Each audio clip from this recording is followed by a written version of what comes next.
Hey Rob, I hear you're making a roguelike.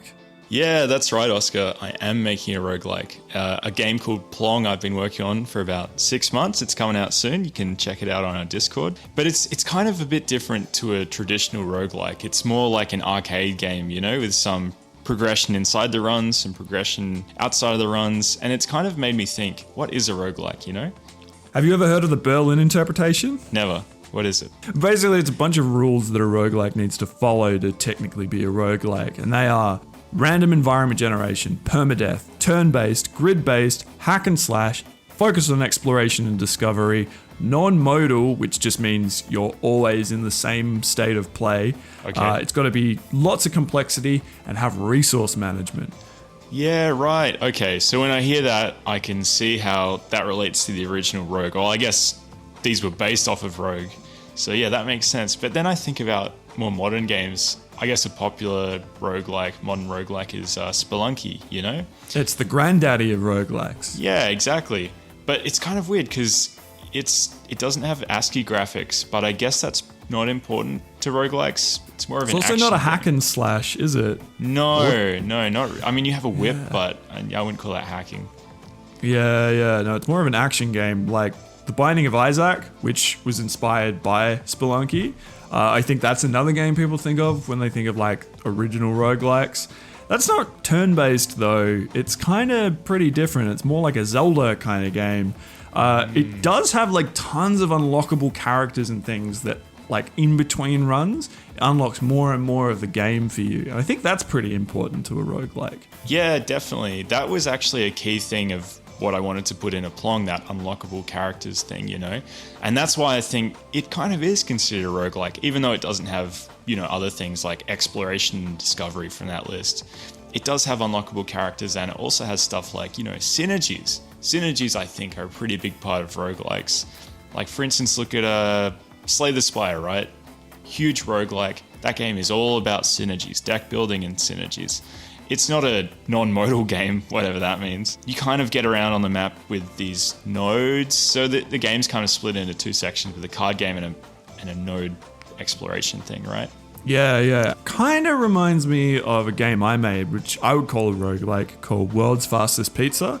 And that had like different maps that weren't randomly generated, but they were just sort of like different maps that were presented in a random order. So it's a similar thing to the nodes where it's like, oh, there's just like take a bunch of things and then mix them up in a hat, you know? The thing that game doesn't have is complexity, but you know, I don't think a roguelike necessarily has to have complexity. It's just like that randomness needs to be there, you know? Yeah, what you were talking about with that mixing things up in a hat, I think Hades kind of does that. That's another popular roguelike where the levels are made in chunks as opposed to fully random, like the original Rogue, you know? Like that's probably not a big deal, I think, as long as there's some sort of randomization. And it's kind of different to Rogue as well because it has this persistence between runs. Not everything is reset. I guess resetting stuff between runs isn't a big part of being a roguelike. Instead, I would argue the opposite, actually. I think meta progression is quite important to a roguelike, like in between runs. Like you want to feel like each run you're getting slowly better and more like able to take out the final boss. Yeah, because I can think of so many roguelikes that have that in them, you know? Yeah. It's similar to like Digimon World has that same kind of thing where like you're just constantly like kind of grinding out this meta progression. I know a lot of people wouldn't call Digimon World a roguelike, but I think by what we've started defining here, it kind of is a roguelike. Yeah. Because you do have this sort of like going out doing runs, but you're building out this town that you can always go back to, and that doesn't reset in between things. One thing that doesn't have is randomized levels, but you know, it randomizes enough other stuff that I don't think that's that important to randomize the levels. One thing it has though is a time limit, and that's like pretty important. I know people complained about roguelikes not having a time limit, so you end up just like constantly looting stuff and getting a bit bored. And I think Vampire Survivors is like a current roguelike that has, it's like all about the time limit, right? Yeah, that's one of my favorite parts of Vampire Survivors is just that feeling of like the numbers going up, you know, damage getting higher, like just killing heaps of guys, and that time limit, you know, it never gets boring because it's just, you've only got 20 minutes or something before that big Reaper comes and kills you. So yeah, I think that coupled with like just the numbers going up, like That's, to me, that's the core of a roguelike. Short runs and just big numbers, you know?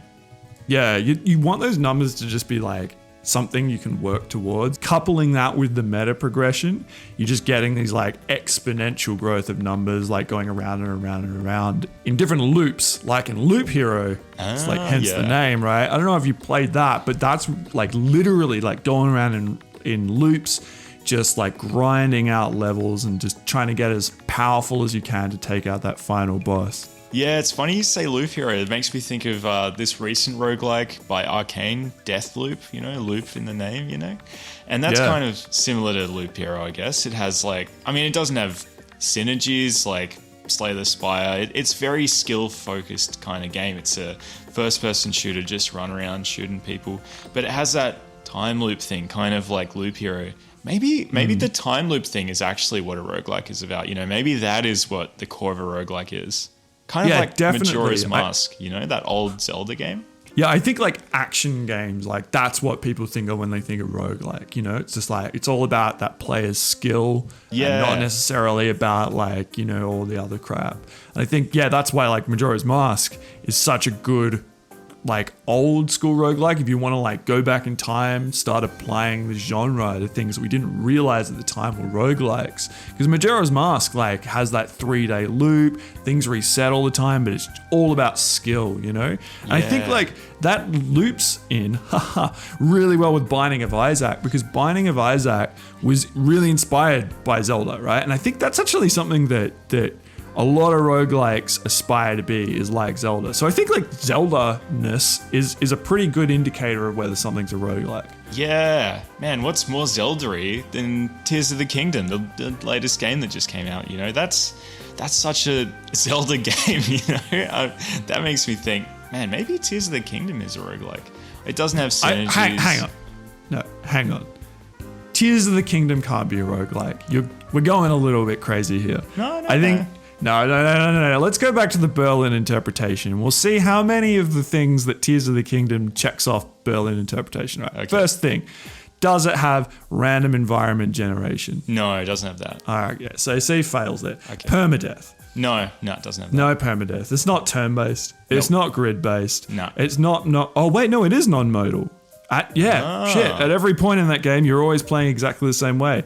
It's got complexity. That game's like super complex. You've got enough complexity.